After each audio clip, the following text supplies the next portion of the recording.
90 రోజుల కోర్సు పూర్తి చేస్తే చాలు 100% ప్లేస్మెంట్ సపోర్ట్ తో సాఫ్ట్వేర్ జాబ్ మీ సొంతం. వెంటనే కోడ్ జ్ఞాన్ డెస్టినేషన్ ని సంప్రదించండి. నమస్కారం, వెల్కమ్ టు సుమన్ టీవీ. నేను మీ యాంకర్ శ్రీ. ప్రస్తుతం మనం చూసుకుంటే మార్చ్ నెలలో ద్వాదశ రాశుల వారికి వాళ్ళు ఎలాంటి రెమెడీస్ చేసుకోవాలి, వీటన్నిటి గురించి మనతో ఇన్ డీటెయిల్గా మాట్లాడడానికి వేదిక ఆస్ట్రాలజర్ ఉమా గారు ఉన్నారు. వారిని అడిగి తెలుసుకుందాం. నమస్కారం సార్. నమస్తే శ్రీ గారు.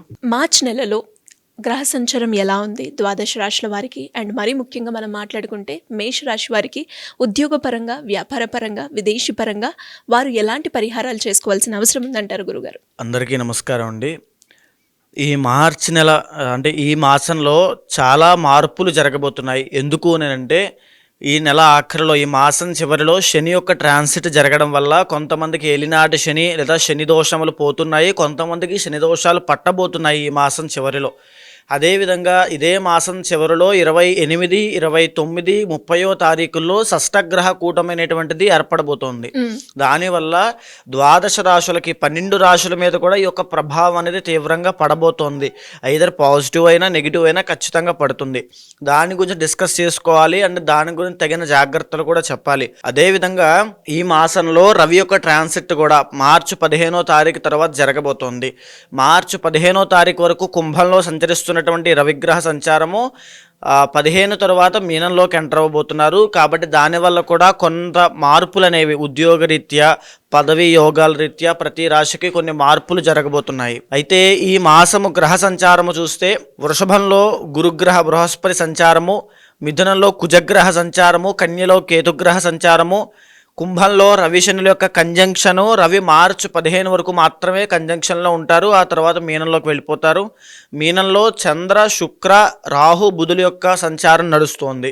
మేషరాశి వారికి ఉద్యోగపరంగా, ఆర్థికంగా, సంతానపరంగా, విదేశీ పరంగా ఎలా ఉండబోతుంది గురుగారు? మేషరాశి అశ్విని నక్షత్రము భరణి, కృత్తిక 1వ పాదం వరకు సంచరించేటువంటి ఈ మేషరాశి వాళ్ళకి మరీ ముఖ్యంగా చెప్పాలంటే ఈ మాసము 6 గ్రహాలు చక్కగా యోగిస్తున్నాయండి.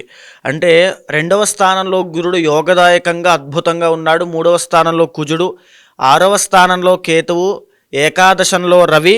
అది మార్చి 15 వరకు మాత్రమేనండి ఏకాదశంలో రవి. తర్వాత అదే ఏకాదశంలో శనీశ్వరుడు కూడా చాలా బాగా యోగిస్తున్నాడు. 12వ స్థానంలో శుక్రుడు కూడా అద్భుతంగా యోగిస్తున్నాడు అని చెప్పొచ్చు. అయితే ఇప్పుడు ఒక్కొక్క గ్రహం గురించి మనం మాట్లాడుకుంటే 2వ స్థానంలో యోగించేటువంటి గురుగ్రహ సంచారం వల్ల వీళ్ళకి ధన ఆదాయము, ఫ్లో ఆఫ్ మనీ అనేటువంటి చాలా బాగుండే అవకాశాలు ఉంటాయి. వీళ్ళ మాట వల్ల చక్కగా డబ్బు సంపాదించడము, డబ్బు ఖర్చు పెట్టడము కూడా. అంటే మనీ విషయంలో మార్చి 15వ తారీఖు వరకు ఎలాంటి ఇబ్బందులు ప్రత్యేకంగా రావు అని చెప్పచ్చు. 3వ స్థానంలో కుజగ్రహ సంచారం నడుస్తుండడం వల్ల చేతి వృత్తి వ్యాపారం చేసుకునేటువంటి వాళ్ళు, చిరు వ్యాపారస్తులు, లేకపోతే ఎలాంటి వ్యాపారం చేసే వాళ్ళైనా, లేకపోతే గవర్నమెంట్ జాబ్ ఆస్పిరెంట్స్ అండి, వాళ్ళకైనా సరే మార్చి 15 లోపు శుభవార్తలు వినే అవకాశాలు ఉంటాయి. మార్చి 15 దాటిందంటే వాళ్ళకి నిరాశ, నిస్పృహలు ఎదురవుతాయి ఖచ్చితంగా. అదేవిధంగా మ్యానుఫ్యాక్చరింగ్ యూనిట్స్లో పనిచేసే వాళ్ళు, తరువాత రైల్వే జాబ్ కోసం ప్రయత్నం చేస్తున్న వాళ్ళు, ఎలక్ట్రికల్ జాబ్ కోసం ప్రయత్నం చేస్తున్న వాళ్ళకి అద్భుతంగా ఉంటుందని చెప్పచ్చు. మార్చి 15 వరకు కూడా రవి కుజుల బలం సంపూర్ణంగా ఉంటుంది కాబట్టి వీళ్ళు చేసే ప్రతి పనిలోనూ విజయాన్ని పొందుతారు. 6వ స్థానంలో కేతుగ్రహ సంచారం నడుస్తోంది. దీనివల్ల ఆరోగ్యం విషయంలో మెరుగ్గా ఉండే అవకాశాలు ఉంటాయి. ఏవైనా ఆరోగ్య సమస్యలు వీళ్ళని ఇప్పటి వరకు ఇబ్బంది పెడుతున్నప్పటికీ కూడా అవి దగ్గరలో సాల్వ్ అయిపోయే అవకాశాలు చాలా బాగున్నాయి. ఎందుకంటే ఆరోగ్య యోగం ఉంది మార్చి 15 దాకా, అది చాలా బాగుంది అని చెప్పచ్చు. లాభస్థానంలో రవి శనుల యొక్క కంజంక్షన్ నడుస్తోంది. దీనివల్ల పై అధికారులతో, పై వాళ్లతో, కుటుంబ సభ్యుల్లో పై పెద్దలతోనూ అభినందనలు పొందడము, ప్రశంసలు పొందడము, వాళ్ళ యొక్క సహాయ సహకారాల వల్ల ముందడుగు వేయడము, లేకపోతే ప్రమోషన్లు రావడము.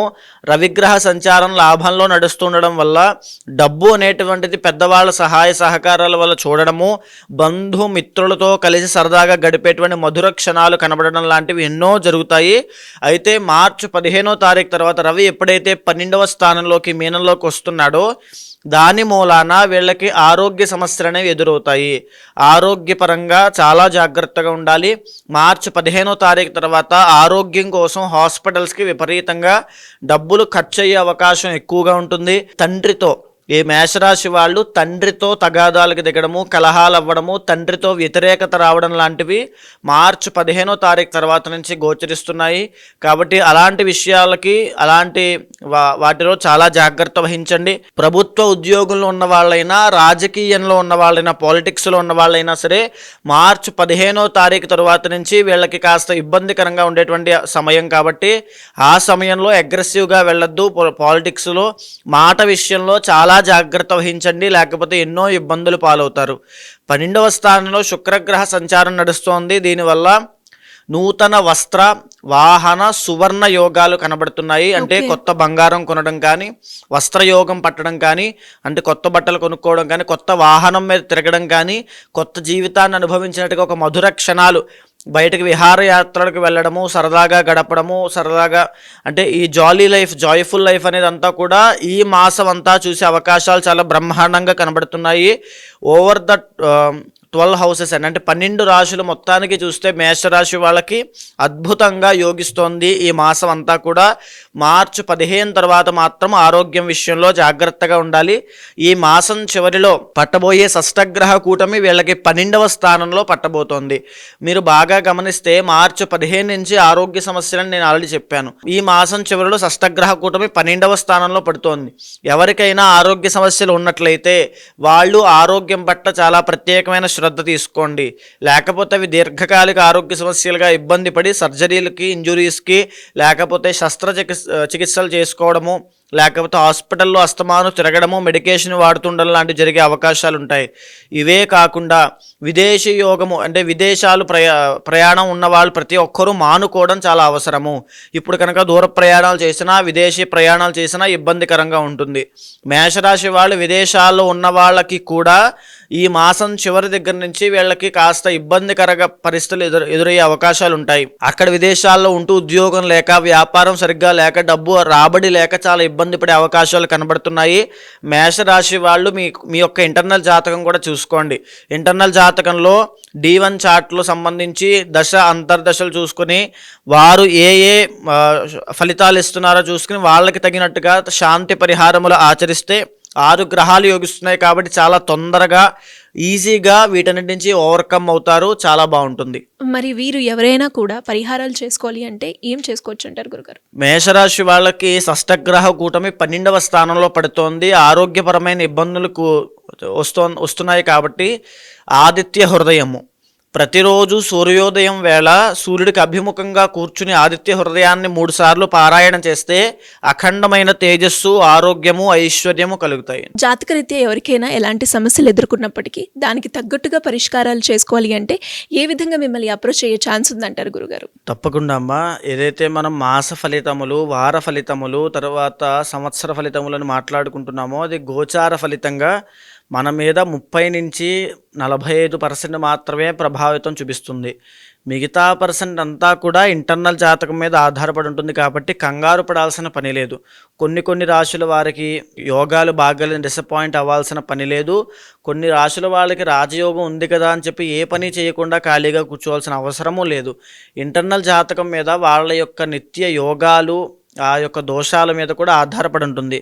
సో ఎవరైనా సంప్రదించాలనుకుంటే కింద కనిపించేటువంటి నెంబర్కి కాంటాక్ట్ చేయండి. తప్పకుండా మా వాళ్ళు మీకు పూర్తి వివరాలు ఇస్తారు. దాన్ని బట్టి తప్పకుండా ఇంటర్నల్ జాతకం చూసి దాన్ని గోచారంతో సమన్వయం చేసి ఏ సమస్యతో మీరు బాధపడుతున్నారో అది తెలుసుకున్న తర్వాత దానికి సరైనటువంటి పరిష్కారము, ఏదైతే పరిహారం పూజలు ఉంటాయో అవి చేయించి తప్పకుండా మీకు ఆ రిజల్ట్ వచ్చేలా చేస్తాను. ధన్యవాదాలు గురుగారు. నమస్తే అమ్మా. సుమన్ టీవీలో మీ పర్సనల్ అండ్ బిజినెస్ ప్రమోషన్స్ కోసం కింది నెంబర్కి కాంటాక్ట్ చేయండి.